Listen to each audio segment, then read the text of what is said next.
And good evening, everyone. ESS, Empire State Sports, proudly presents the Wise Guy Sports Talk Show. Your host tonight, Joey Real, Dave Bartlett, myself, Pete Golslaw. Our very special guest from Fairleigh Dickinson University, men's basketball coach. You got to love that title, eh, Coach? Tobin Anderson. Welcome to the program, Coach. Thanks, fellas. It's great to be on. I'm going to shoot it over to Joey here momentarily, but you got to love that title. I mean, you were just named coach in May. I'm sure you've been hitting the road running. Can you just give us a little bit of what you've been doing before we start questioning you?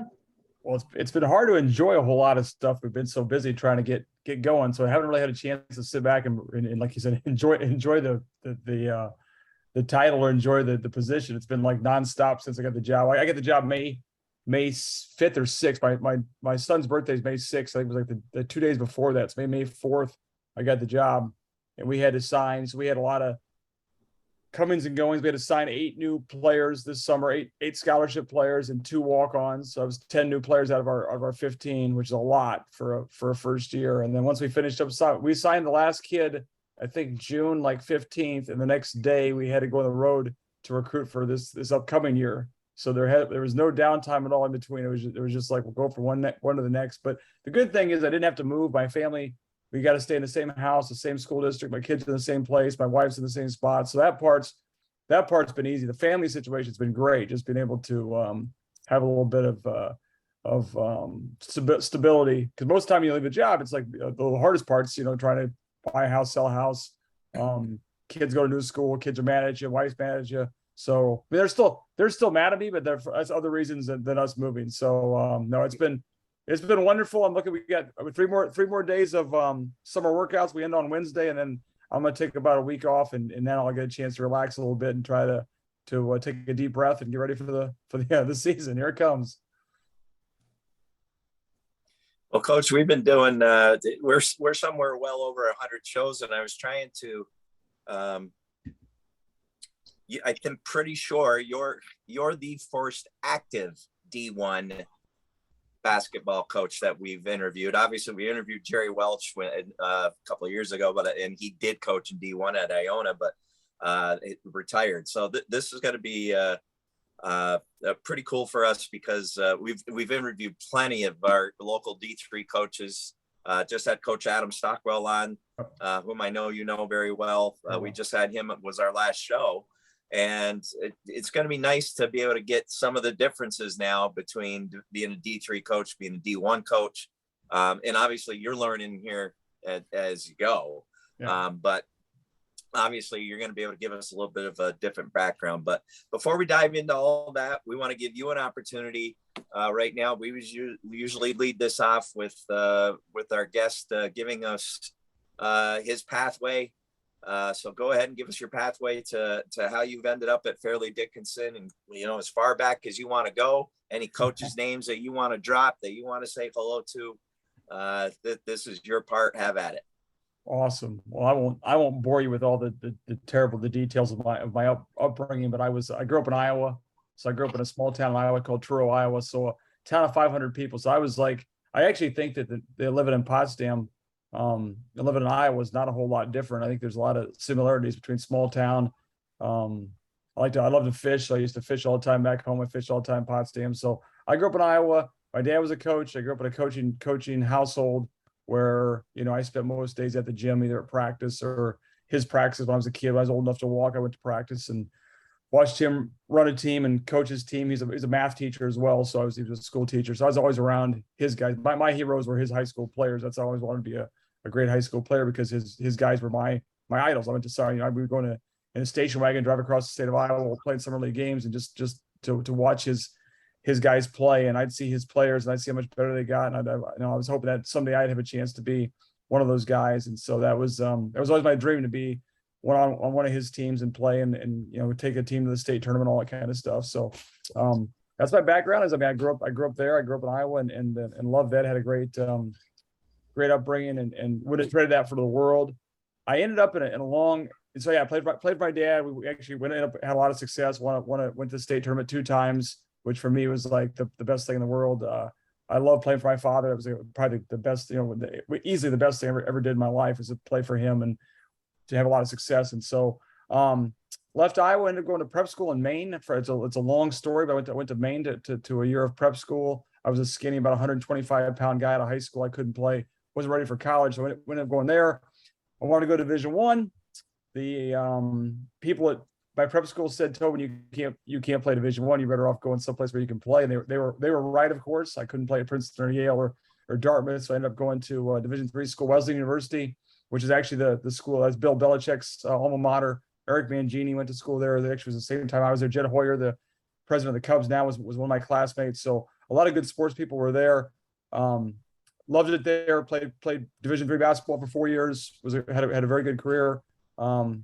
Individually didn't win as much as I wanted to. I think that kind of fuels me a little bit now because we didn't have a lot of success in college. I wanted to go someplace, and when I was a coach, I wanted to have a little more success. So I was a good college player.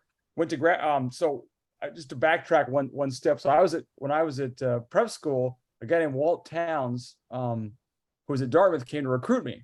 Walt was a great guy. He could talk like crazy. He was one of the best talkers of all time. I missed dinner because we talked for 2.5 hours. So long story short, I go to grad school at Florida State. Walt Towns is the head coach at Clarkson, and I'm trying to get a job. I'm like all these guys coming out of college. I'm writing to every college coach trying to get a GA job or a volunteer spot or something like that. Well, Walt Towns remembered me from recruiting me and said, I have a job at Clarkson. It pays like, I don't know, $5,000, live in the dorms, eat at the Chill Arena. They had great subs there. They had direct subs. I go get subs all the time for free. And so I worked for Walt for a year at Clarkson, and then Dave Paulson, who was the head coach at St. Lawrence at the time, was a great guy, good friend. Actually just talked to him today. I took to Walt like 3 days ago, to Dave yet today. So Dave hired me he got the Lemoyne job, he did a great job at St. Lawrence, went to Lemoyne. I went with him to Lemoyne for 2 years, and I came back to be the head coach at Clarkson when I was 27 years old, following Walt, when Walt left to go to Rutgers. So I was head coach at Clarkson for 5 years. It was awesome. It was I couldn't imagine a better chance to go to a place and try to build a program, and the ups and downs and the mistakes I made as a young coach, just not knowing all if I was in a bigger stage, I'd have probably been fired, or for ineptness and breaking rules and who knows what, going over budget, all the things that they kind of sometimes it's small college, they let you go especially when you're young. So I had a great bunch of guys. I cannot tell. I am probably more in more contact with the guys I coached at Clarkson than any place I've coached in my whole career. I mean, those guys are still special friends, like special people. I mean, that's not an exaggeration. We have group text chains, the whole thing. I was young. I was 27, 28. So I used to play full court one-on-one against my players in the off season. I mean, I was still playing all the time, but I loved being up there, and all the people I worked for, like Bill Flaherty was an athletic director, Steve Yannickas at Clarkson, Chris Downs, Bill Mitchell. I met Jerry Welch through being up there. Jerry Welch became a really good friend and a great mentor to me. And so I just loved it up there. Then I went to from there to Hamilton College, and obviously, and then great time. One of the best Division III jobs in the country because Tom Murphy was an unbelievable coach and did a tremendous job, built it into a great program. So I followed him there, which is, let me tell you something. It's not much fun following a guy who won 602 games. I would not recommend that to anybody, because no matter what you do, you're not as good as the guy who came before you. So we had a good run there. It was always like, well, Murph would have done this, Murph would have done that. And I'm like, I know, man, Murph was an unbelievable coach. So I followed him. I loved Hamilton. We had, raised a family there. Had my two kids were born there. Loved it there. I kind of got an itch after 7 years. Like, I'd been at Division III. I'd played there. I'd coached there for 12 years to do something else. I wanted to try Division I. So I went to Siena with one of my good friends, Mitch Bonaguro, to be an assistant there, just to try something different, to kind of go out and leave my comfort zone and go pursue another avenue of coaching. And I love that. We didn't get it done at Siena. We came into a situation where they'd been in the NCAA tournament 3 years in a row. They wanted to win right away. We couldn't get it turned around quick enough, fast enough. And so that's what happens at this level. You got to win. And so Mitch was let go after our second year. I thought I'd be working back at direct, making subs or doing something like that, because I thought I'd be out of coaching. I was lucky enough that St. Thomas Aquinas job was open.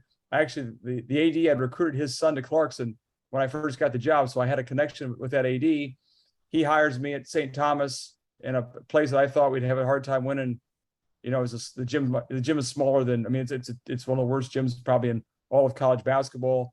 Not great facilities. We actually turned the whole program around, had a tremendous success there, and just had great kids, great coaches, the whole thing, great people. And, you know, after 9 years there and seven straight NCAA tournaments, a lot of wins, I was lucky enough that FDU pursued me after the season was over, and it ended up being a situation that worked for my family and I. And so I'm here now and trying to do the same thing we did at all. You know, Clarkson was a rebuilding job. St. Thomas was a rebuilding job, and I think FDU is definitely a rebuilding job. So I've kind of had, it's my third one of those, you know, and the other job was following a guy who won 600 games. So I think I'm better at the job where you have to rebuild than I am the one where you follow a guy who's won 600 games. So I think I feel like I'm kind of at home, like they're coming off a bad year, and we just gotta get it going in the right direction. So it's good to have that experience, I think, going into this. But I'm lucky to have been a college coach for a long time, and it's been a great life, and you know, and I've loved every step of the way. I wouldn't trade it for anything. I think you're cutting yourself a little short there, Coach, at St. Thomas. I was looking at your bio. You said it was a rebuilding program. You rebuilt it quite well. In 9 years, you had accumulated record of 209 and 62 losses for a 771 percentage. That's a hell of a record for rebuilding. So you should give yourself a pat in the back for that. No, we had a lot of success. That is true. And like, we were lucky to get some really good players, and we got it going. And I never, like, honestly, I never envisioned us being that good that quick. And then once we got it going, we won 25 plus games, I think 5 or 6 years in a row, which that's hard to do. And it got to the point where it was like, you almost felt like you had to do something extra just to you know, had to win 28 or 29 or 30 just to draw some attention, which gets to be hard. But man, it was a lot of fun. We had great players, and the best part was to keep it going. We lost one year. We lost, I think, 7 seniors, and a kid was an All-American who's played the G League for 3 years. And we thought we'd dip down to, you know, middle of the pack, 15 wins, and we ended up going 25-7 that year, and just kept it going. And we developed a culture and an attitude of just having success all the time. And I think that was an awesome thing. And it was hard to leave, to be honest with you. It was hard to leave because I think we might have had our best team this coming year coming up, but you know, at some point this opportunity doesn't come around all the time. They don't like to hire small college coaches very often. So to get this opportunity, I had to jump at it. So coming into where you are now, Coach, what did you dive into? Are you into another rebuilding year, or did the Bass coach leave you a decent team? Because you were telling us off air when we first talked, and you had a big score today. You had a recruit signed today. So tell us a little bit about that, and what was left to you versus what you had to do moving forward. Yeah. So the difference now is that just the way things are with the situation in college basketball, where there's more options for you. If you get a job, there are more, you know, the transfer portal and transfers, the guys that are out there. So now you can kind of dive into a lot of different directions. Where back in the day, when I got the St. Thomas job, or you had to get high school seniors for the most part and kind of wait for those guys to mature, and it took a little more time. Where we've actually rebuilt the roster at FDU in a short amount of time. So we have I think we have 5 scholarship players that are back. So 5 of them. We lost our top 5 scorers. So that's all the guys that were back that were good scorers when you know, they all transferred before I got the job. And so we got 5 that are back that I think are all good solid players, you know, some better than the rest of them.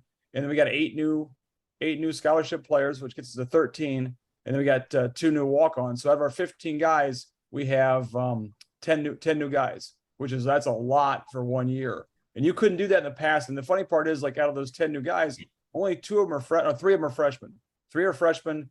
I think 5 are sophomores and 2 are seniors. I brought 2 senior guards with me. So 2 are seniors, one's a junior, 2 are freshmen. Now what's that lead me to? That gives me down to like 5 sophomores, I think it is. I lose track half the time anyway, but it's a mixed bag of like different ages, different grades, the whole thing. So we were able to really rebuild a roster. Like, I think we can turn things around quicker because of the transfer portal and the more opportunities that are out there. And so we actually, you know, it's funny because that's the difference between Division I and Division III.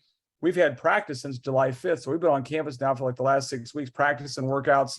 So I actually have a pretty good feel for our team. And I think we have a chance to surprise a lot of people and be much better than I thought that I think people are expecting us to be, because of the fact we were able to change our roster so quickly and add some, not only new guys, but like older guys. I brought 3 from Stack. 3 of my best 3 players from Stack came with me, and 2 of them are seniors, and one's a sophomore, but it's his 3rd year because of the COVID things. We actually have some maturity and some older kids on the roster, which is great. So I think there's enough left over and enough we've added to be competitive. They were 4-22 last year. I can tell you right now, I think, and I shouldn't jinx myself, but I think we're going to be quite a bit better than that this year. I really do. And I'm the eternal optimist. Like, I see things, I'm like, well, how can we get to 20 wins? Well, that's probably not realistic either, but I think we're gonna have a chance to be competitive, especially in our conference. Well, it's funny, Coach, because we just talked to somebody you knew really well, and Coach Stockwell, and that was one of the things that we brought up to him. Now at this transfer portal, the transfer portal is kind of impacting D2 and D3 basketball, because you now as D1 coaches, instead of taking that flyer on a freshman, you're looking at those transfer portals going, boy, I could get that an experienced 21, 22-year-old guy here that maybe he could get us over the hump for this season. Can you talk about how, now I'm going to assume that still, the top 50 recruits in the country, as freshmen are still going to get gobbled up by the Dukes and Kentuckys and all that. But talk about being a mid-major and how handy the transfer portal is to you. Because one other aspect too, I mean, if you're a big college basketball fan, this always happens come tournament time. It's the schools your size. Somebody goes out with an experienced senior laden, junior laden team and beats a young freshman laden, high recruit team. So talk about how the D3 port, are we going to see a lot more D3 players now? Do you think playing a year or two at D1 or no? Quite frankly, I hope not, just because of my background. Like, I hope guys will go to a place and they're having success. They stay and win. And like at St. Thomas, we didn't lose our guys to I lost one big kid to a Division I scholarship. The rest of my guys all stayed, and they were all good enough to be recruited by Division I schools. They all stayed and they all loved what we were doing. So I hope that doesn't become the trend. Like, I can tell you, I'm not going to recruit off of Division III and Division II rosters.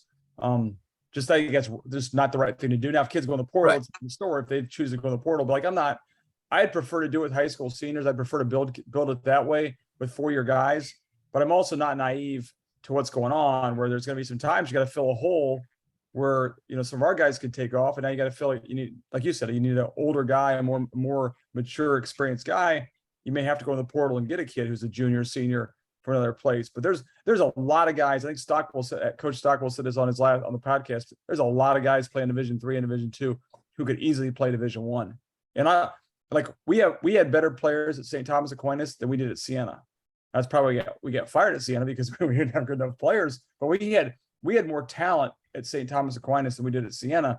So there's a lot of guys out there. I think there's not between the highest Division IIIs, the NESCAC where Hamilton plays, and Williams and Amherst and people like that, and the highest levels of Division II, us and the Bentleys and people like that are really good schools, and the low Division I's, the low to mid majors. There's not a big gap between those players. By the time a kid's a junior at that level of Division II or Division III, he can play Division I basketball. The best players can easily. So, like you said, there's some guys we can't touch. We know that. There's guys we're not even going to be able to. But there's a lot of guys that are in that mix. I think the key for us has always been the key for when you're good, and you in a program where you're not a blue blood, you're not a Duke or Carolina.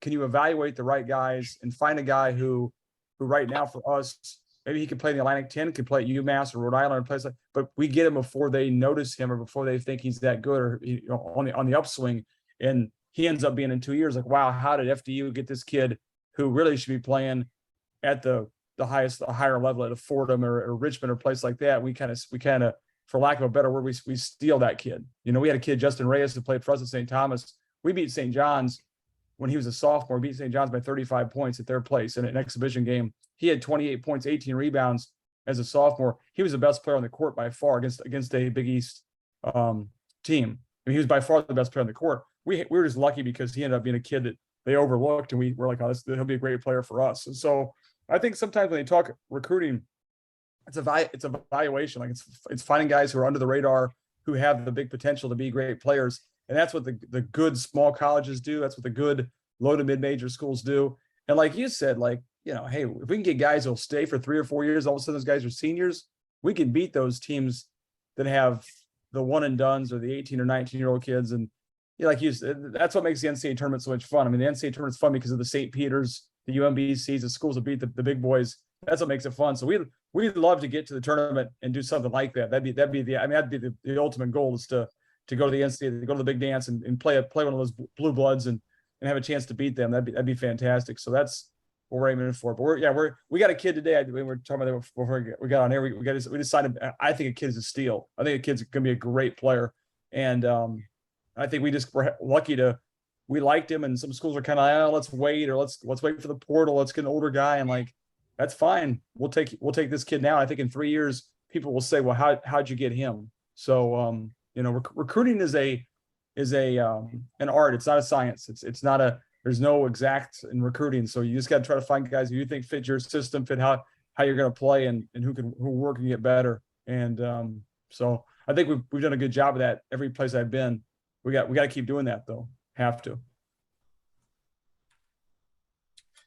Well, Coach, jumping back to something a little different. It was funny because last weekend, just happened to be watching Watertown sports and on the news, and they honored Tom Murphy last week up here. Yep. Yeah, up here at Belleville, in Belleville. And I didn't realize, I knew that Tom was at Hamilton, but I guess I didn't realize his career before that, and that he's still coaching now.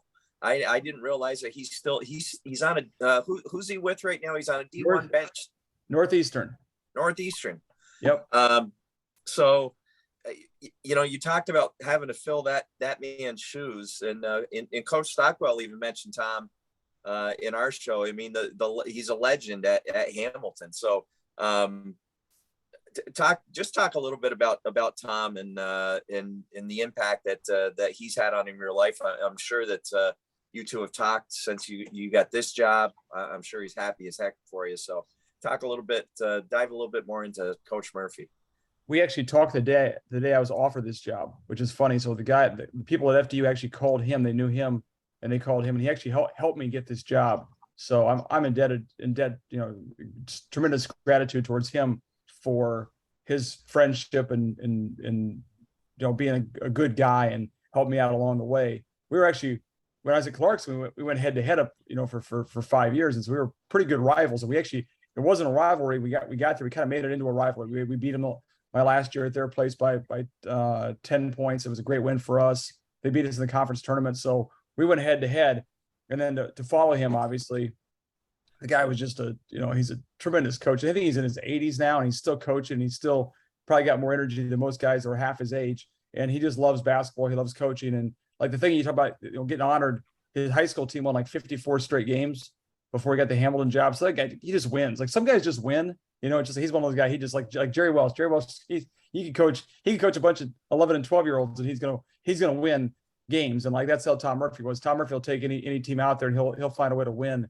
He's just a guy that was I'm not sure he's the guru of X and O's, or if he's he's gonna be tricky, but that's not what wins. What wins is guys who work hard and outwork you and get his kids to work, gets good kids. And that's kind of how he was. He had those kids were so loyal to him at Hamilton and who played for him and loved playing for him. And he was a tremendous coach there, a tremendous mentor for them. So yeah, it's amazing to watch, because, I'm sitting there and I'm like, I don't know how I can't imagine me at 81 doing the things he's doing. I want to be somewhere fishing. I want to be on an island somewhere up in Canada fishing. I don't want to be in some hot gym.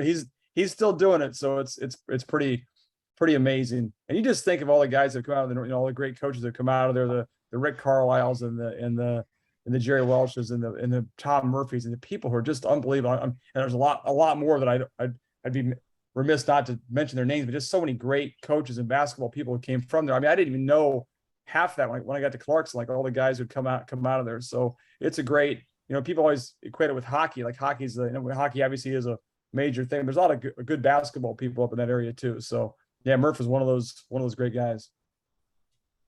No, you're absolutely right. And we've had a lot of those coaches on, and it's funny you say that because, you mentioned them. Dave Paulson came out of SLU and is on, is coach D1 at the D1 level. Of course, Paul Evans came out of SLU and was in the original Big East back when, we're growing up as kids watching the Big East basketball conference just take the nation with the great play and the great players. So yeah, North Country has been very blessed with a lot of our coaches that started at Clarkson, Potsdam State, St. Lawrence University. So yeah, you're absolutely right. It's a great stepping stone, and it's fun. It is fun now for us to be able to keep track of all you guys and to know that we've got you now at the D1 level. That's awesome. So I'm gonna get it. I'll be getting excited come championship week, because I'm assuming your conference is probably one of those one bid conferences. So it's all about winning your tournament. Has that started to, have you thought that far ahead where you're like, hey, this, I'm going to be playing for, chances to get into the big dance, the big dance.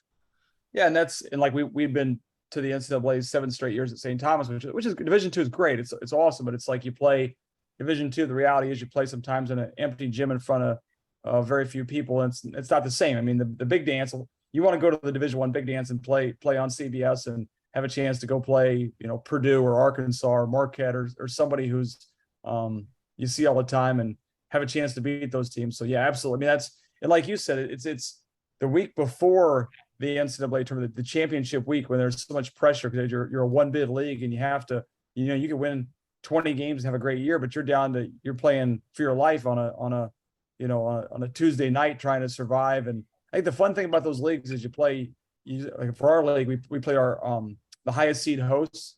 So the best team gets a chance to play at home. So there's always a great atmosphere in your gym. Like you can pack the place and make it into a great home court advantage. So if we can get this thing going and get into a good situation, we can host some conference tournament games, have a chance to go. And yeah, I mean, there's nothing better, I think, than being on Selection Sunday on that Sunday and seeing your name pop up on the board and get a chance to play a game against one of those teams and have a chance to go beat them. So that'd be a huge goal. I think the players, they know that too. I think as a kid, you grow up wanting to do that as a player to be in that situation. So that'll definitely be a goal of ours. And like, the reality is in our non-conference schedule, we play some, we're going to go play some big schools we play like Loyola Chicago, we play Richmond, we play Pittsburgh.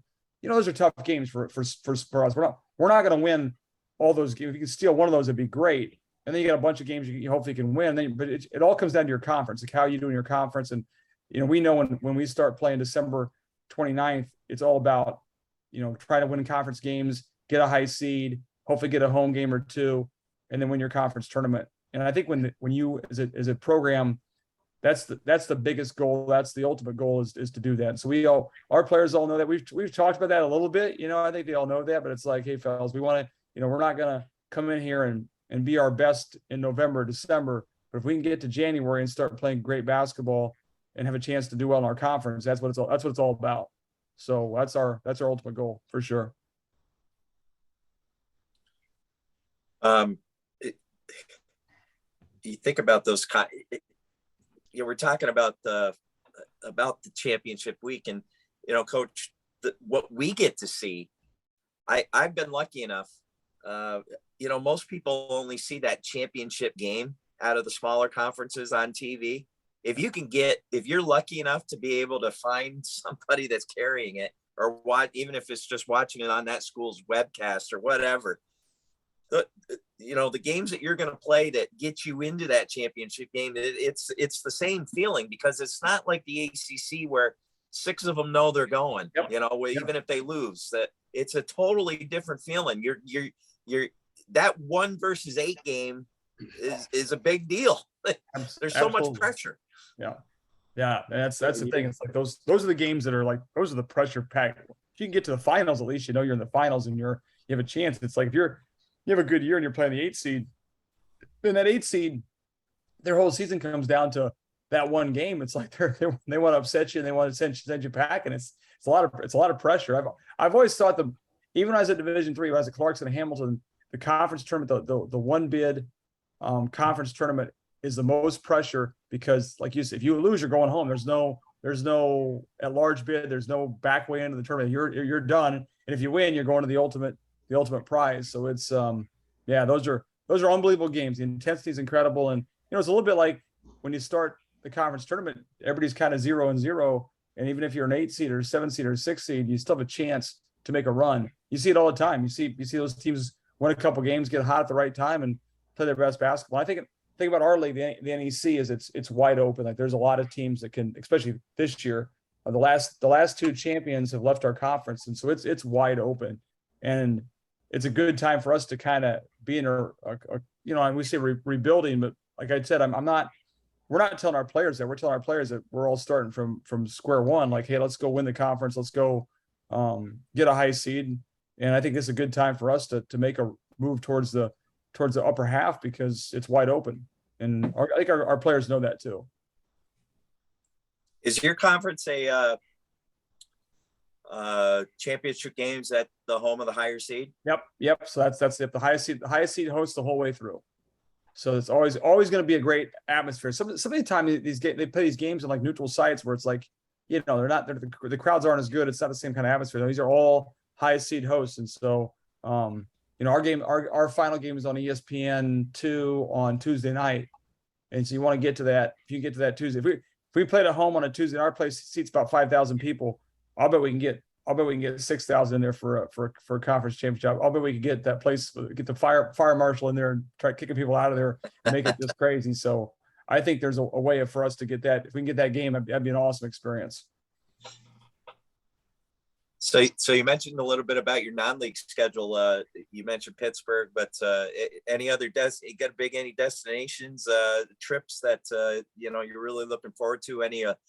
Any barns that you're excited about going to play in or maybe see for the first time? Or we're going to start off at Loyola Chicago, which I think is kind of cool because it's in Chicago, which is great. They were Final Four, I think 3 or 4 years ago. They draw great. They have great crowds, great home court advantage. That'll be good. We go to Richmond last year was a Sweet 16 team, so Richmond's always very good. We're going down to their place. We play St. Joe's of Philly, a lot of tradition in Philadelphia, Big Five, so that'd be a good game as well. And then going to Pittsburgh will be I'm not sure it'll be fun, but it'll be right before Thanksgiving. So it's I will say this: Division I scheduling is not easy. Like it's been hard for us to kind of fit games in, and we're playing 31 games next year. That's a lot.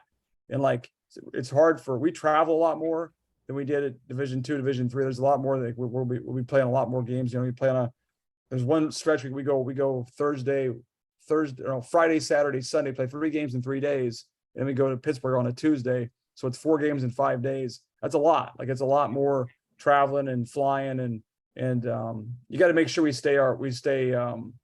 don't lose our confidence or don't get worn down because it's like we talked about. It's a bigger picture of the conference season. But I mean, for me, I love to go play some of those. Like I love to go play Iowa because I'm from Iowa, University of Iowa. Actually, we had a chance to go play them, but it just didn't work in our schedule. I love to go play Kentucky. My wife is from Kentucky, and I was actually married in Lexington, so that'd be a great game to go play.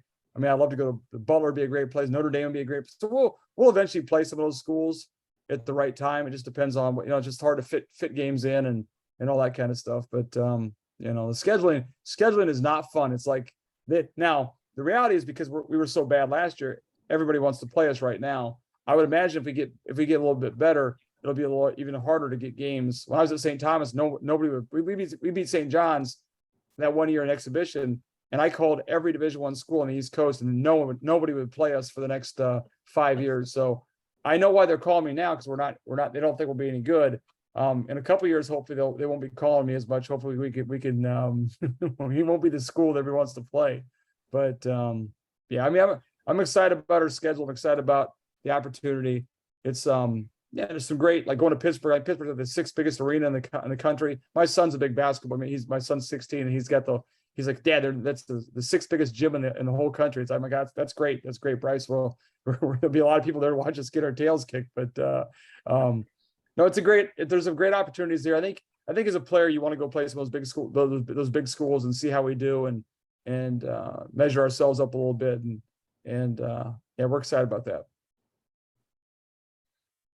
I used to used to see the perfect example of what you're talking about. Well, I lived in Louisville, Kentucky for many years, and I went to Bellarmine University, Yep. who was a Division II. They did really well in Division II, but they played a game against U of L every year, and usually got their butts handed to them. Yep.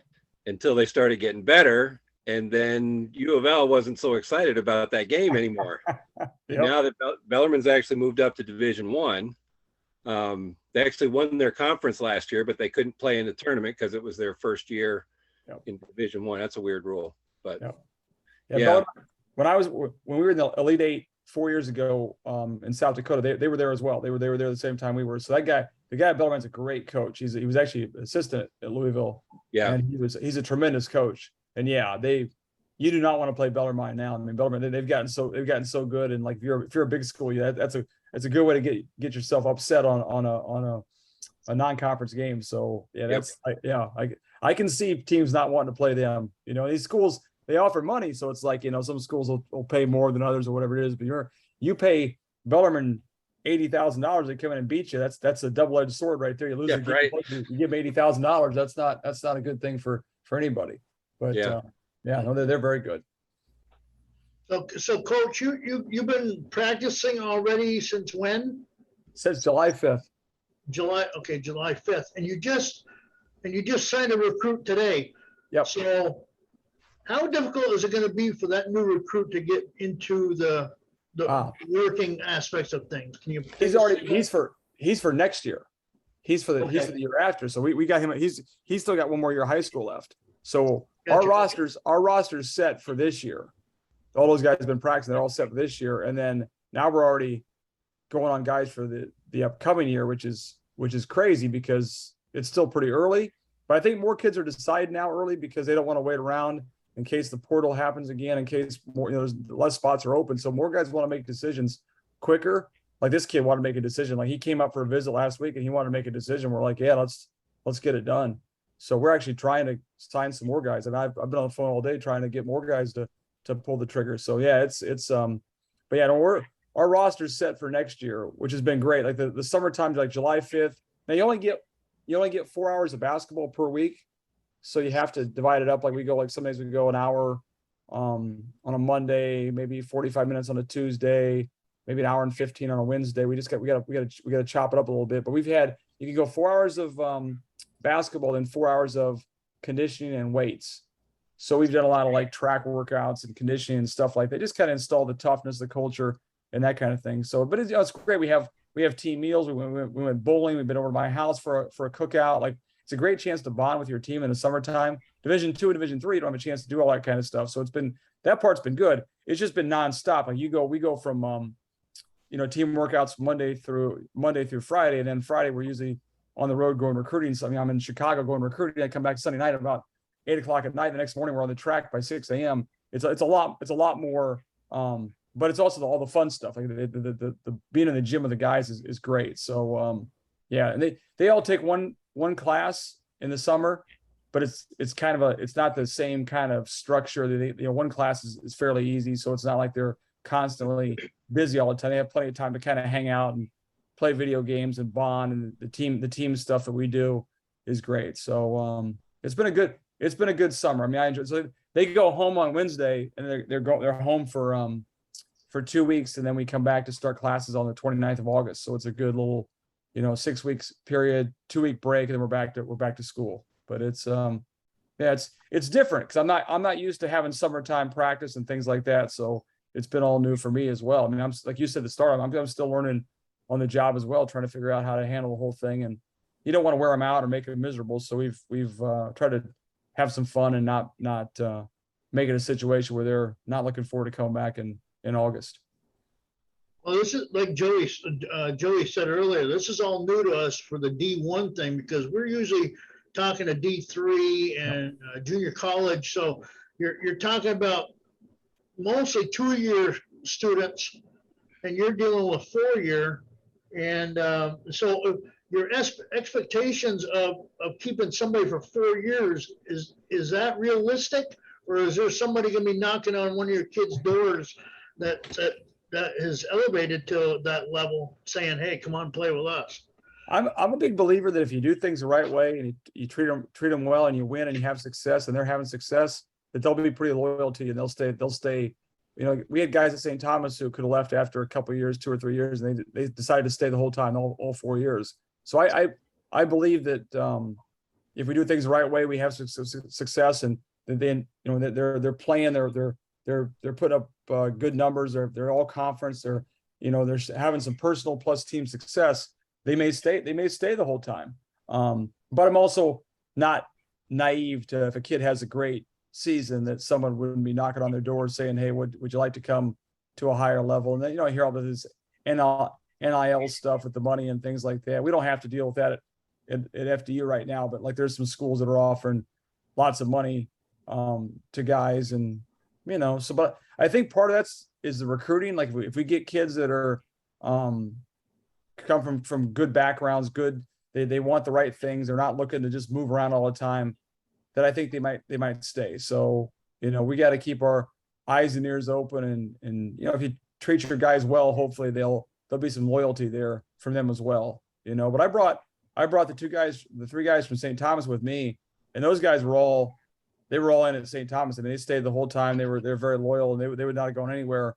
And I got this job, and it was like, "Hey, would you guys want to, you know, take a look at this? I'd love to have you." And they decided to come with me. So there's a lot of moving parts right now that we, as coaches, you have to navigate. And like you know, most of my career has been at Division III or Division II, so this is all kind of new to me too. But you know, at the end of the day, basketball is still basketball, and I think kids want to have success. And if they have success, they'll be loyal to the coaches, to their teammates. You know, we did, the kid that just committed to us, the recruit who's coming, he liked us, he liked the staff, he liked the facilities, he liked the school, but he loved the two incoming freshmen we had. He went to dinner, they hung out the whole time. And the biggest reason he chose us was because he liked his 2 future teammates. So if they like their teammates and they feel comfortable and they're happy, they may stay because of that. You know, who knows? So I just think as a coach, we have to kind of keep all options on the table now, because you never know what's going to happen. I mean, kid could, like you said, could have a great season and say, "You know what, I want to try to go play at Seton Hall or Rutgers or somewhere like that." So I'm hoping we can keep him, but I'm also not naive to the whole situation. Well, Coach, Winning does wonders, though. Winning cures a lot of things. Yeah. No, that's Yeah. Winning makes everybody pretty happy. That's the thing. I think if you're winning, it's hard to leave that kind of situation. And I can speak from, you know, it was. I mean, I was not coming to this place unless things fell into play. I mean, I loved winning, and like I always say, the wings taste better. The beer tastes better after winning. There's a good wing spot about a mile from my house, and we'd win, and I'd go there and have wings and have a couple of beers, and I was like, it's a pretty good life of winning 25 games. So I was not in any hurry to leave until the right situation came up. So yeah, winning can make things a heck of a lot easier. well, Coach, this interview has gone like that, and I'm afraid we're going to have to shut it down. But I know. I think we could sit here and talk for hours, but we're going to save that for another show. We're going to invite you back for another show, if that's okay with you. I would come back anytime you ask me to. I'd love to come back during, you know, give me in a break of the season or something like that. I'd love to, you know, if we go beat like Pittsburgh or something like that, give me a call. I'll come back on. So we got to go. Yeah. We got to go beat one of those big schools at some point. That'd be great. Or like we talked, if we go to the NCAA tournament, I mean, I'm sure there'll be a lot of it. I'll come back on for that. Give me on for. I'd love to do that. I'll be so happy. I probably won't be sleeping then. I'll be up all night long. I'll come back on. Yeah, we live and breathe that. So once the tournament starts, we don't sleep either. So multiple TVs on, et cetera. But anyway, Coach, we want to wish you the best of luck, and we'll be rooting for you. Trust me. I appreciate that. You guys are great guys. I appreciate that. I can't say enough about, you know, my past and my chance to be up in the North Country, and I still miss fishing on the St. Lawrence River and being up there, and yeah, I loved it. I met great people, and I was lucky to get that job and to spend time up there. So I've you know, we used to play pickup games at lunchtime, and so, I mean, those are great memories all the time. So I miss it. I still do, and I don't miss that drive from Albany to Potsdam. That was I go up through Warrensburg and go through the, it's like Tupper Lake and Blue Mountain Lake. I don't miss that drive at all, but it was a great time. Yeah, we know where that is. Yeah. Thanks, fellas. I appreciate it. I appreciate you guys having me on. Well, thank you very much, and good luck, Coach, the rest of the way. Thank you. That's going to be it tonight here on ESS, Empire State Sports and the Wise Guys Sports Talk Show. For Joey, Dave, myself, Pete Goldslaw, and our special guest, Coach Tobin Anderson. Good luck, Coach. Good night, everybody. Be safe.